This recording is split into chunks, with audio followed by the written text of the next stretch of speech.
സുഹൃത്തുക്കളെ, നമ്മൾ ഇന്നൊരു ജിപ്സി ആയിട്ടാണ് വന്നിട്ടുള്ളത്. Gypsy 4 wheel drive 1996 model carburettor type engine വരുന്ന ഒരു വണ്ടിയാണ്. അപ്പോൾ ഈ ഒരു വണ്ടി ഫുള്ളായിട്ട് പാച്ച് വർക്ക് എടുക്കാനായിട്ട് ഒരു വർക്ക്ഷോപ്പിൽ ഏകദേശം ഒരു 5 വർഷം മുന്നേ ഫുൾ പണിക്ക് വേണ്ടിയിട്ട് കയറ്റിയ ഒരു വണ്ടിയായിരുന്നു.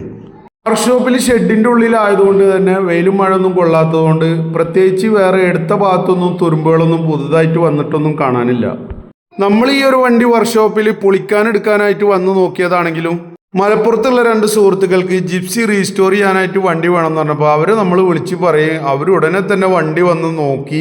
വണ്ടി അവർക്ക് മൊത്തത്തിൽ ഇഷ്ടപ്പെട്ടു. എല്ലാ മെക്കാനിക്കൽ പാർട്സുകളും ഇല്ലേ നോക്കി. വർക്ക്ഷോപ്പിൽ കിടക്കുന്നതുകൊണ്ട് പ്രത്യേകിച്ച് അവർ എല്ലാ ഭാഗങ്ങളും നോക്കി. പാച്ച് വർക്കൊന്നും ഇല്ലയെന്ന് കണ്ടപ്പോൾ അവർ വണ്ടി വില പറഞ്ഞു വണ്ടി എടുത്തു. എല്ലാം വളരെ പെട്ടെന്ന് വരുന്നു. റിക്കവറി വരുന്നു, വണ്ടി പുറത്തേക്ക് ഇടുന്നു, കൊണ്ടുപോകാനുള്ള പരിപാടി നോക്കണ്. അങ്ങനെ ഫ്രണ്ടൊക്കെ പൊക്കി ഉഷാറായി ഇങ്ങനെ നിൽക്കുന്ന സമയത്ത് 5 വർഷം നിന്നതാണെങ്കിലും 4 വീൽ ഡ്രൈവ് ഒക്കെ വർക്കിംഗ് ആട്ടോ. അതുകൊണ്ട് തന്നെ ഫ്രണ്ട് വീൽ ഇങ്ങനെ തിരിഞ്ഞളിക്കണത് കാണാൻ പറ്റും ഈ വീഡിയോയിൽ.